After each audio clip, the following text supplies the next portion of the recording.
السلام علیکم ورحمۃ اللہ وبرکاتہ۔ پچھلے 2 ایپیسوڈ سے ہم مطالعہ کر رہے تھے نوجوان جناح عدالت میں بابا قوم قائد اعظم محمد علی جناح کی وکالت کی زندگی کے بارے میں یہ مضمون ہے۔ تو پچھلی 2 قسطوں میں کافی حد تک اس کا مطالعہ ہم نے کیا کہ وکالت میں رہتے ہوئے انہوں نے کس طرح کام کیا۔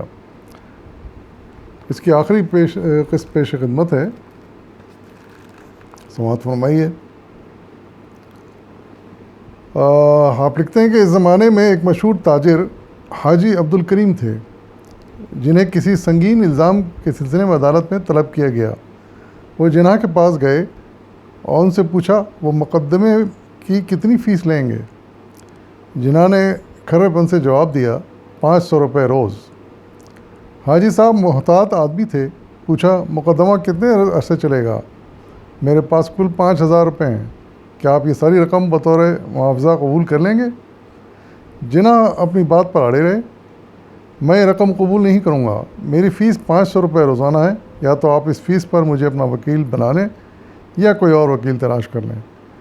عبدالکریم نے ان کی شرط منظور کر لی اور جناح نے 3 دن میں مقدمہ جیت لیا۔ ان کی کل فیس 1500 روپے بنی جو انہوں نے بخوشی قبول کر لی۔ یعنی دیکھیے کہ اس میں بھی اگر وہ لالچ انہیں پیسوں کی ہوتی تو 5000 پہلے لے کے بیٹھ جاتے۔ وہ سمجھتے تھے کہ یہ 2-3 دن میں ختم ہو جائے مقدمہ، اور وہی ہوا۔ لیکن جو اصول کی بات تھی وہی انہوں نے کی کہ یعنی جتنے دن انہوں نے کام کیا اسی کا معاوضہ وصول کیا، زیادہ نہیں۔ ایک آخری قصہ اور سن لیجئے جس کا تعلق مجھ سے ہے۔ میں نے شروع میں کچھ دن عارضی مجسٹریٹ کی حیثیت سے کام کیا تھا، اور اس زمانے میں جناح 2-1 مقدموں میں میری عدالت میں پیش ہوئے تھے۔ حالانکہ میں عمر میں ان سے چھوٹا تھا، میرے والد صاحب کی قرابت جناح کے خاندان سے تھی۔ جب میں لندن کے گریز ان یعنی یونیورسٹی کا غالباً نام ہے یہ سے بیرسٹری کی سند لے کر بمبئی واپس آیا تو والد صاحب مجھے جناح کے پاس لے گئے اور کہا یہ میرا بیٹا ہے، اس کو اپنے جیسا لائق بنا دیجئے۔ جناح نے اپنے مخصوص انداز میں جواب دیا، یہ خوشی سے آ کر میرے دفتر میں کام کریں، لیکن لیاقت یہ خود اپنی محنت سے پیدا کریں۔ صاف اور سیدھا جواب اور اصولی جواب۔ حقیقت ہے کہ لیاقت پیدا کرنا تو انسان کے اپنے ہاتھ میں کوشش میں ہے۔ وکالت میں کامیابی کے آغاز میں جناح کی ملاقات مسز سروجنی نائیڈو سے ہوئی۔ یہ کانگریس کی ایک اہم لیڈر تھیں۔ یہ پہلی ذہین اور حساس خاتون تھیں جنہوں نے جناح کی صلاحیتوں کا صحیح اندازہ کیا اور ان کی ظاہری رعونت کے پردے کے پیچھے ان کے کردار کی اصلیت کو پہچانا۔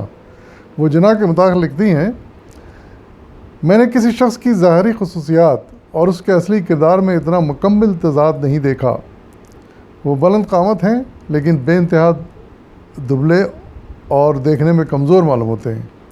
ان کی عادتیں رئیسانہ ہیں لیکن ان کی جسمانی ناتوانی ایک نظر فریب پردہ ہے جس کے پیچھے ذہن اور کردار کی غیر معمولی قوتیں پوشیدہ ہیں۔ وہ روکھے اور تنک مزاج ہیں اور لیے دیے رہتے ہیں، بالعموم لوگوں سے بے تکلفی سے نہیں ملتے۔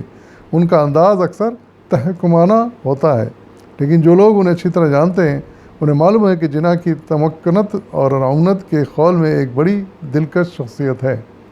یعنی ان کی فطرت کو، ان کی شخصیت کو وہ خاتون اچھی طرح سمجھ گئی تھی۔ ان کی انسانیت میں بڑا بولا پن ہے۔ ان کا مشاہدہ ایک عورت کے مشاہدے کی طرح تیز اور نازک ہے، اور ان کے مزاج بچوں کی مزاج کی سی شوخی اور دلکشی ہے۔ وہ بنیادی طور پر عملی آدمی ہیں اور ان کے جذبات پوری طرح ان کے ذہن کے تابع ہیں۔ زندگی کے متعلق ان کے خیالات بالکل غیر جذباتی ہیں، لیکن ان کی دنیا داری اور حقیقت پسندی کے پردے میں اصول پرستی اور بے غرضی کے بڑے جوہر پوشیدہ ہیں، اور یہی اس شخص کے کردار کی بنیادی خصوصیت ہے۔ اندازہ لگائی کہ کانگریس کی ہندو لیڈر وہ ان کے بارے میں اس طرح کے تبصرے کر رہی ہے۔ مسز نائیڈو کی طرح زمانے کے اور کئی جوان خواتین کے دل میں جناح کا بڑا احترام تھا۔ جناح کے ہم پیشہ جس چیز کو تکبر اور رعونت کہتے تھے، یہ عورتیں اسی کو خودداری کہتی ہیں۔ ان خواتین میں سے ایک بڑی بھی کو جواب بھی مالابار ہل پر رہتی ہیں، جنہا کا وہ زمانہ یاد ہے جب وہ 28 سال کے تھے۔ ان دنوں کی یاد تازہ کر کے وہ بولیں، ان میں بڑی کشش تھی، وہ بہت خوش رو تھے، اور مجھے یقین ہے کہ انہیں اپنی کشش کا احساس تھا اور یہ معلوم تھا کہ اس میں بڑی طاقت ہے، لیکن جب وہ کمرے میں داخل ہوتے تو عورتوں کے لیے ایک تعریفی کلمہ ضرور کہہ دیتے تھے، مثلاً واہ آپ کی ساڑی کتنی خوبصورت ہے۔ ایسے شخص کی خودداری بلکہ رونت کو بھی عورتیں معاف کر دیتی ہیں۔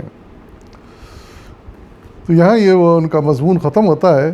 اس سے اندازہ ہوتا ہے کہ شخصیت کا پورا ہمیں احاطہ ہوا ان کا بحیثیت ایک وکیل کے، ایک عام شخص کے، کہ وہ کتنے ذہین، سمجھدار، ایماندار، دیانتدار، راست رو، بولڈ اور دلیر قسم کے آدمی تھے۔ تو اس مضمون کے علاوہ اور بھی کئی ایک کوٹیشنس ہیں جو میں آپ کے سامنے پڑھنا چاہوں گا کیونکہ ٹائم ہے ابھی۔ تو مثال کے طور پر ایک کوٹیشن اسی ڈائجسٹ میں، اسی شمارے میں ہے، گورنر جنرل ہاؤس کی دیوار، یہ بارڈر کے ساتھ یہ کوٹیشن آیا ہے، مختصر تھا۔ ذہنی اور سیاسی دیوانوں کی کسی ملک میں کمی نہیں ہوتی، جو موقع پا کر بڑی سے بڑی سیاسی اور قومی شخصیت کو جانی نقصان پہنچانے کے در پہ رہتے ہیں۔ قائد اعظم کے دشمنوں کی تو اندرون ملک اور بیرون ملک کوئی کمی نہیں تھی، وہ کسی وقت اپنا وار کر سکتے تھے۔ اس حقیقت کے پیش نظر قائد اعظم کے ملٹری سیکریٹری کرنل برکی ان کے تحفظ کے موجودہ انتظامات کو ناکافی سمجھتے تھے۔ بہت سوچ سمجھ کر انہوں نے قائد اعظم کے سامنے تجویز پیش کی۔ کرنل برکی، یہ ڈائلاگ باقاعدہ انہوں نے کیے ہیں، جناب والا، گورنمنٹ ہاؤس کے موجودہ حفاظتی انتظامات آپ کے تحفظ کے نقطہ نظر سے ناکافی ہیں۔ قائد اعظم، پھر تم کیا چاہتے ہو؟ کرنل برکی، اگر آپ اجازت دیں تو گورنمنٹ ہاؤس میں ایک اونچی دیوار اس طرح تعمیر کروا دی جائے کہ جس حصے میں آپ کا قیام ہے وہ بالکل الگ اور محفوظ ہو جائے۔ قائد اعظم، یہ تو بہت اچھی بات ہے کہ آپ کو میری حفاظت کا اتنا خیال ہے، لیکن میری حیثیت پچھلے گورنر جنرلوں سے بہت مختلف ہے۔ میں اسی ملک کا باشندہ ہوں اور اسی قوم کا فرد ہوں، مجھے کوئی خطرہ نہیں ہے۔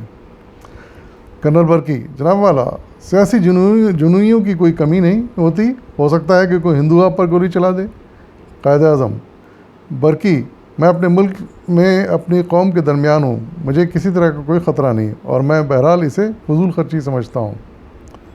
قائد اعظم کا جواب ان کے کردار کے کئی پہلوؤں کی غمازی کرتا ہے۔ یہ تبصرہ کیا مضمون نگار نے، نواب بہادر یار جنگ غلط نہیں کہا کرتے تھے کہ جنا جنا نہیں، خدا کی رحمت ہے جو ہم مسلمانوں پر آسمان سے نازل ہوئی ہے۔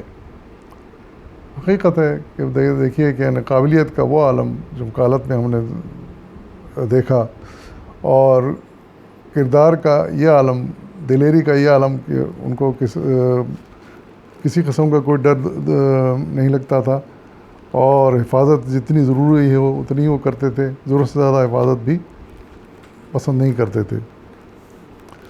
ایک اور واقعہ اسی طرح کا مختصر یہاں لکھا گیا ہے اور میں آپ کو پیش کرتا ہوں۔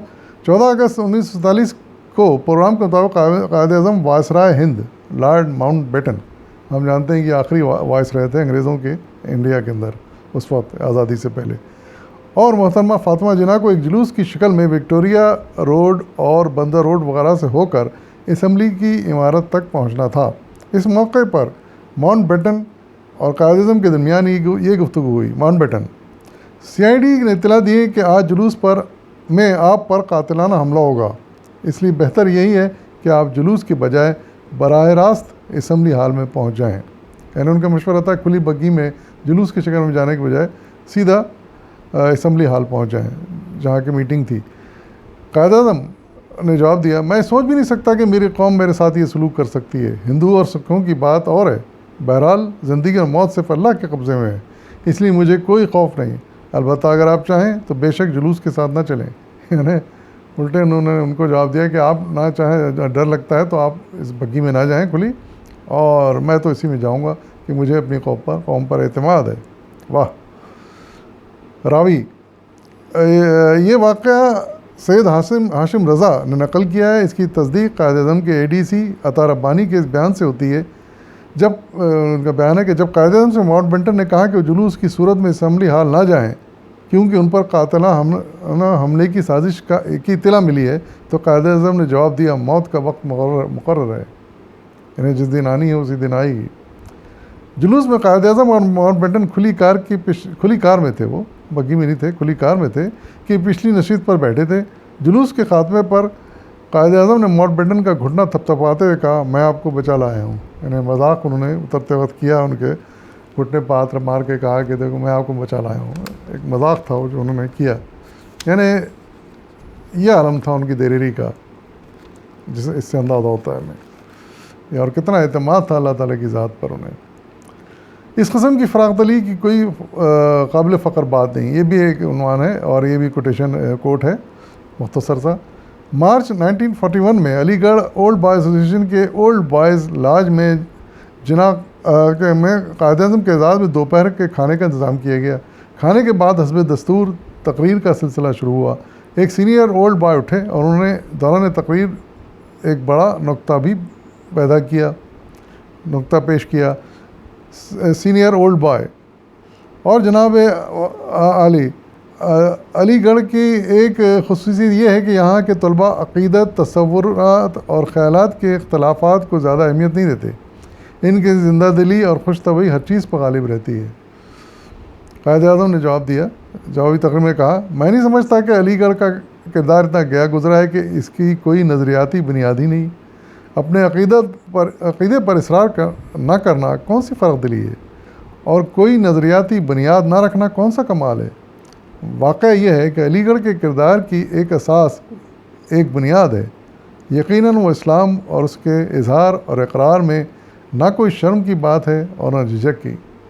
یعنی ایک عقیدے پہ قائم رہنے کو برا نہیں سمجھتے تھے، اور بڑے فخر کی بات ہے کہ کوئی کسی عقیدے پر جمع رہے بجائے اس کے کہ ادھر بہکتا اور بھٹکتا رہے. اسلام کی تعلیم تو یہ ہے کہ ایک عظیم مقصد کے حصول کی راہ میں اگر تمہارا اپنا سگا بھائی مخالفت کرتا ہے تو تمہیں اسے چھوڑنے پر تیار رہنا چاہیے. یعنی سگے رشتے بھی اگر چھوڑنے پڑے عقیدت کی وجہ سے تو وہ چھوڑ دینے چاہیے. اس واقعے کو بیان کرتے ہوئے جمیل الدین احمد اپنی کتاب قائد اعظم کی جھلکیاں میں لکھتے ہیں کہ قائد اعظم کی نہایت شائستگی سے کی ہوئی تنبیہ سے علی گڑھ کے طلباء بہت متاثر ہوئے. یعنی بہت ہی اچھے انداز میں انہوں نے یہ بات اسٹوڈنٹس کو علی گڑھ کے سمجھا دی کہ کوئی عقیدہ رکھنا، کوئی نظریہ رکھنا غلط بات نہیں ہے، بلکہ بہتر یہ ہے کہ اس عقیدے اور نظریے پر جمے رہیں مضبوطی کے ساتھ، اور کسی بھی حالت میں اس کو نہ ترک کریں. قائد اعظم لگی لپٹی نہیں رکھتے تھے. جو ہی اس طرح کی رواداری اور خوش مزاجی کی باتوں میں سیکولرزم کی بو محسوس کی، انہوں نے فوراً اس کا نوٹس لیا. یعنی ایسی باتیں جس میں سیکولرزم محسوس کرتے تھے، یعنی لادینیت اور اشتراکیت اس زمانے میں بڑے عروج پر تھی. تو جہاں وہ یہ فیل کرتے تھے کہ اسلام سے ہٹ کر وہ لادینیت کی بات ہو رہی ہے، سوشلزم یا اشتراکیت کی بات ہو رہی ہے، کمیونزم کی، تو وہ اس کا فوراً نوٹس لیتے تھے اور اس پر تنقید کرتے تھے، کیونکہ ظاہر ہے کہ یہ چیزیں اسلام سے بالکل مختلف ہیں، اور بحیثیت مسلمان کے ہم سوائے اسلام کے کسی اور نظریے کو قبول نہیں کر سکتے، چاہے سوشلزم ہو، کمیونزم ہو، یا کوئی سرمایہ داری، کوئی بہتر سے بہتر نظریہ ہو. اسلام کے آگے ان کی کوئی حقیقت نہیں ہے، کیونکہ اسلام وہ نظریہ ہے جو اللہ تعالیٰ نے ہمیں دیا ہے، یہ اس کی ہدایت ہے، تو اس لیے ہمیں اسی پر چلنا چاہیے ہر حال میں. تو انشاءاللہ میں کسی اور موضوع کے ساتھ پھر آپ کے پاس سامنے حاضر ہوں گا، اور مجھے کچھ وقت چاہیے سلیکشن کے لیے، موضوع کے لیے، لیکن انشاءاللہ اسی اردو ڈائجسٹ کے مضامین کو ہم لے کر آگے چلیں گے، کیونکہ اردو ڈائجسٹ میں مضامین کا ایک خزانہ ہے، ہر طرح کے مضمون، معلوماتی مضمون کا ایک خزانہ ہے. اب ہم دیکھتے ہیں، کوشش کریں گے جتنا ہم اس میں سے جمع کر سکتے ہیں جمع کر لوں میں، اور ساتھ میں آپ کو بھی بانٹتا جاؤں، خود بھی مستفید ہوں، آپ کو بھی استفادہ پہنچاؤں. میری کوشش یہی ہے. پھر ملیں گے انشاءاللہ. فی امان اللہ.